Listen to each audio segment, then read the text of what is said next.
Stock issue 3, does the plan solve the problem? Oh, I totally pushed the wrong button. Sorry. The plan is prevention. In reality, fistulas happen because women don't have access to cesarean sections.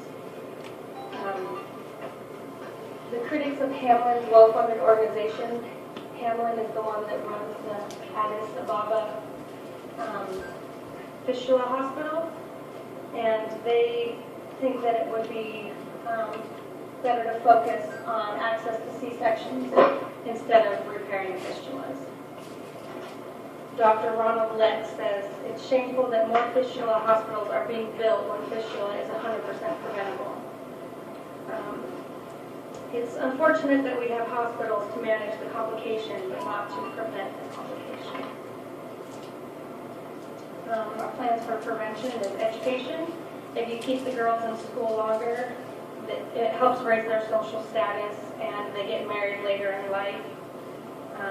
It educates their community, and then they educate their family. And also, if we educate the community about how fistulas happen and why they happen and how to prevent them, then it helps reduce the stigma when the wife gets fistula. Proper nutrition. Samantha talked about stunting. Sufficient prenatal care. Midwives can help determine if mothers can successfully have a baby naturally. So if they don't go see a midwife, they wouldn't know that they could possibly have obstructed labor until they were 3 days into labor and it was too late. Skilled nursing midwifery. If we have skilled nurses and midwives to perform C-sections, that would prevent the fistula in the first place, and that would also prevent a lot of deaths, maternal and baby deaths. And then access to emergency medical intervention. If they end up needing the C-section when they didn't think they did, they didn't have the midwives and nurses, they don't have access, and we all read Half the Sky, we know what happens.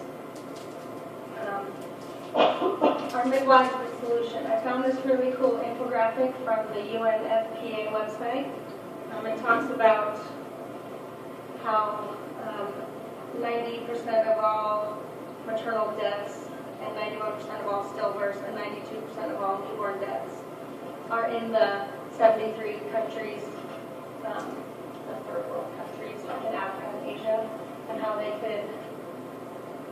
how all of that happens, but there's only 42% of the world's midwives, nurses, and doctors caring for all of these 73 countries. In 2013, 289,000 women died from childbirth complications. Nearly 3 million newborns die in the first month of life, and 2.6 million newborns are stillborn each year. The 4 key actions that will help ensure more effective health coverage is availability, so educate more nurses, midwives, doctors, and then accessibility, bring midwives and nurses closer to the small villages so they don't have to do 2 days travel to get into a hospital. Acceptability, Nargis was talking about how a lot of the nurses end up leaving because they're not accepted in their job. So trying to make the community make them more accepted. The quality, of course, we need quality nurses, midwives, doctors. The impact, investing in education and well-trained midwives can save millions of lives each year. It can yield an 18% or a 16% return on investment, help end preventable child and maternal deaths, and contribute to healthier families and communities. 87% of the essential care for women and newborns can be performed by an educated midwife. And many organizations provide training for Native nurses so they can perform emergency cesarean sections, which is a much safer alternative to vaginal delivery if the pelvis is underdeveloped. The cultural stigma of fistulas. Fistulas are commonly believed to be caused by witchcraft or evil spirits, venereal disease, and even punishment from God for sexual misconduct. When the women are unable to maintain their hygiene, they are often prohibited from attending religious services. Some of these women are no longer wanted by their husbands because they can no longer perform their wife duties. They often feel humiliated, depressed, and have low self-esteem because of their incontinence and inability to perform daily duties. Educating communities on why fistulas happen can alleviate some of this stigma. And then I'll hand it over to Brandy. So I'm going to talk about the practicality and the feasibility and the workability and obviously the advantages of what we're proposing. I just want to start off with a quote by, and I know this is super small, so I'm just going to read some excerpts from this quote. It's by the United Nations Secretary General Ban Ki-moon. And May 23rd, 2014 was designated as International Day to End Obstetric Fistulas. So this quote is just going to discuss kind of the scope of the issue as well as what the UN is already doing, because there are the systems in place pretty much to start to attack or combat this issue.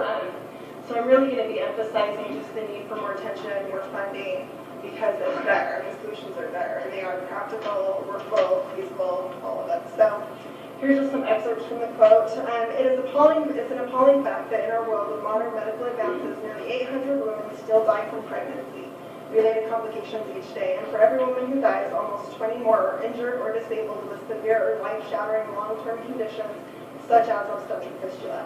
This International Day to End Obstetric Fistula is an opportunity to sound the alarm on this tragedy so we may galvanize action to end it. Addressing obstetric fistula is more than a matter of health, it's a human rights imperative. This condition is one of the most devastating consequences of neglected childbirth and a stark reflection of inequality at its worst.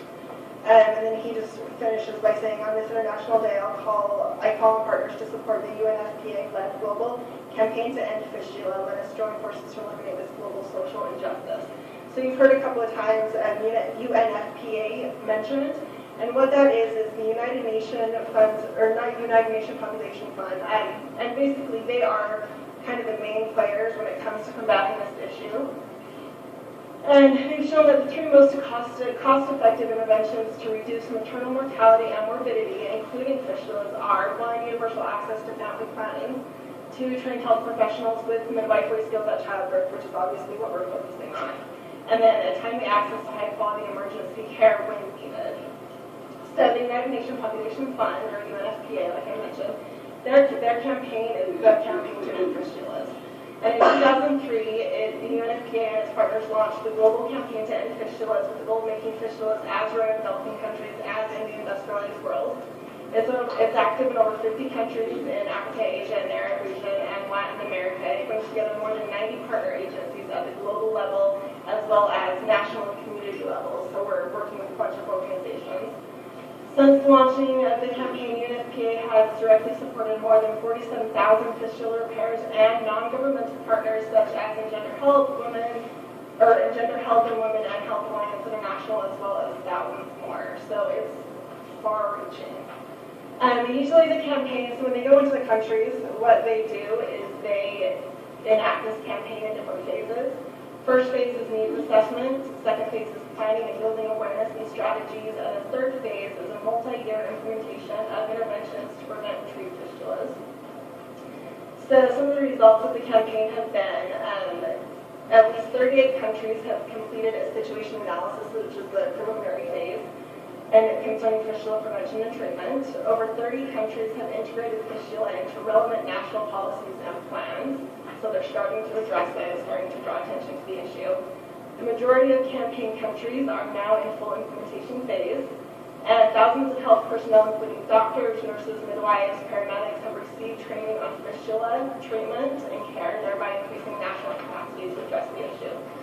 And then more than 27,000 women have received fistula treatment and care with direct support from the UNFPA. I'm talking just the UNFPA, so that doesn't count for all the other organizations. And they've assisted more than 27,000 women, so that's a pretty big number. The role of midwives. So midwives play a crucial role in preventing maternal and newborn mortality and morbidity, including obstetric fistulas, by providing high-quality, skilled delivery care and identifying when a woman's labor is prolonged so she can get emergency services. Midwives can provide 87% of the essential care needed by women and their newborn children, and that's huge, and that goes such a long way in, preventing the need for surgeons and doctors. Midwives can get 87% of the essential care for birth. And using midwives to combat fistulas. In developing regions, the proportion of births attended by skilled health professionals has increased. In 1990, it was 56%, and in 2012, it was 68%, but there are still vast disparities. And it's mainly in rural areas where they're seeing these low levels of trained professionals, so that is a huge hurdle to overcome, is really getting these professionals into these rural areas to help people that are not being served by this. And since 2008, the UNFPA and other partners have provided support to more than 50 low-resource countries to build competent midwifery workforces and fill the human resource gap in maternal health.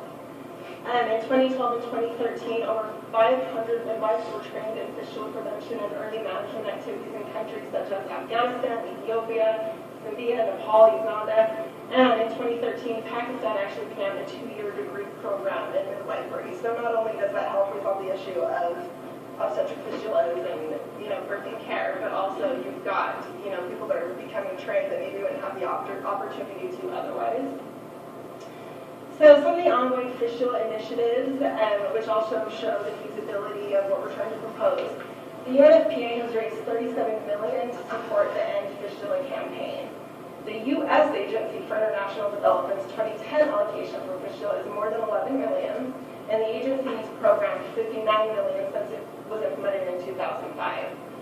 The Worldwide Fistula Fund has outlined a heavily treatment-focused plan that would spend more than 10 years. It would cost over $1 billion to, among other things, construct standalone fistula centers that offer surgical repair throughout Africa. So, like I said, the system's there. It's just about getting the funding. It's about getting the attention to this issue as well as to the center so more people can donate. And when we're looking at the scope of money, the average cost of fistula repair is estimated to be about $450, which is minimal compared to, other surgeries, but also what we're spending in other aspects of our, just economics. So not just for the U.S., but other countries. So it's just bringing the attention there and getting the funding so that we can help more women with this issue.